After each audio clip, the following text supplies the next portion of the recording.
Hey guys, it's Springs here and welcome back to the channel. Today we're going to do a car review of my car, the 1.6 FSI Golf.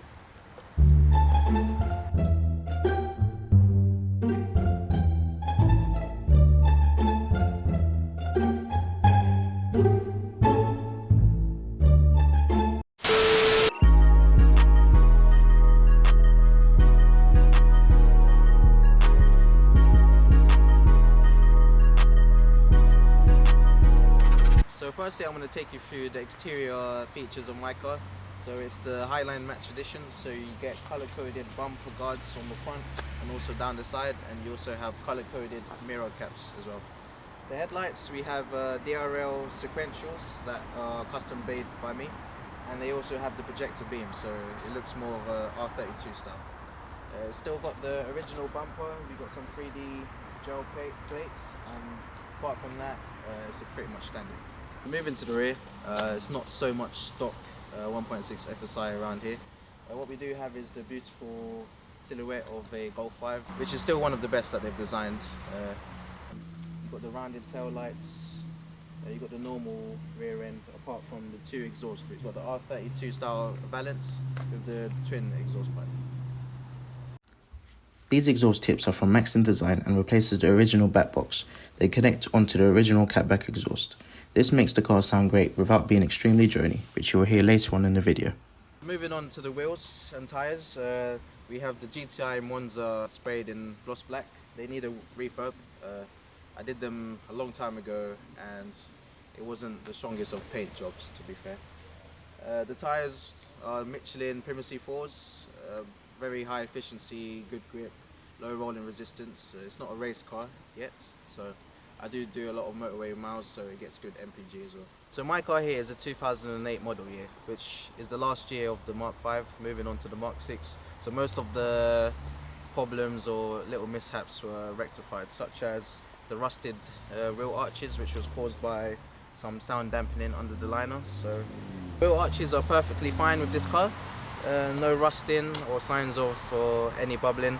The side skirts are completely clean as well. And the headlights, even the factory ones that I did have, there was no like fog under the lens or so on. So I would say get yourself a 2007-8 model and most of the problems will be okay. Filming got slightly interrupted, therefore we had to move locations to show the rest of the features of the car. Firstly, I'll start off by going through the last of the exterior features, which is the shark fin. This car has a boot capacity of 350 litres, which is plentiful, but is only 30 litres short of the current Mark 7 and Mark 8 models. The boot space is non-adjustable and it comes with a 12-volt socket in the right-hand corner. The interior of this car has aged well due to its minimalistic and clean design. There's no surprise here, as all Golfs stand the test of time. There are many good storage spaces, such as right of the steering wheel and also in front of the gear selector, and you also get a nice little place to put your glasses just above the headlining. The glove box is a good size, is dampened well and also is lined with felt. My car has the leather door inserts, however this didn't come stock from factory as they come with cloth just like the normal seats as well. These normally come from the GT models and I swapped them in. So with the Highline Edition you also get the full LCD screen at the front that shows you your MPG, how long the tank's going to last and how long you've been driving and so on. You can control that with the multifunctional steering wheel buttons, and then you also got cruise control on the left stalk, which is very useful on long journeys. So one thing that is a must in this car is to upgrade the multimedia system. So here we have a RCD 360 that comes with Apple CarPlay and Android Auto, and also Bluetooth. So it's a great unit, looks like up to date, and it's just something that everyone should get. The Golf 5 SE range had one selection of petrol and diesel engines, being the 1.6 FSI and the 1.9 TDI. This 1.6 FSI is extremely dependable, being quite a refined engine, giving great MPG depending on driving conditions.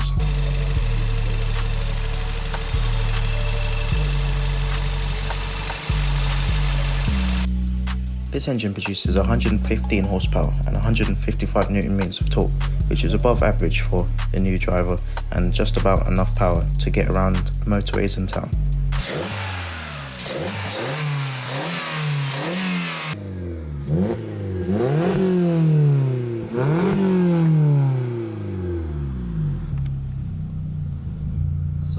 time to talk about how my car drives. So it's got a 1.6 litre 16 valve engine, which is non-turbocharged. Not in the day of everything turbos. So you are lacking a bit of torque low down. So you have to let those 16 valves sing to get anywhere in a bit of a hurry. In terms of steering, it's hydroelectric, so it's a bit heavier than the modern cars now. Good feedback in general, and you have confidence in where you're pointing the car. So it's got a 6-speed manual transmission with pretty short gear ratios, so it is a bit nippy around town if you do put your foot down in first and second gear. Otherwise, when you're cruising along in 6th gear on the motorway, you're around just under 3,000 RPM, so it's not too bad. The way this engine's tuned, you still get high MPG, around 45 to 50 if you're cruising along. If you're a bit more heavy right, you've got more heavy right foot, then maybe around 42, and even still that's pretty good.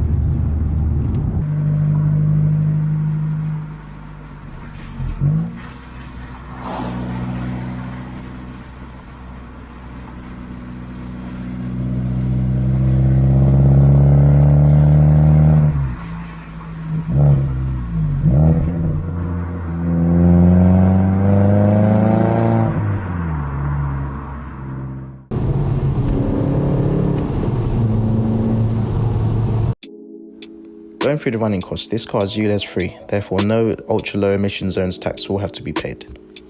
It just misses out on the sub 10 insurance group, being of insurance group 13, but being a 1.6, it is relatively cheap to insure. Road tax is quite high considering there are much cheaper alternatives in today's market. This is due to the high NOx emissions produced by this car. Problems have rarely occurred during my 4-year ownership of this car.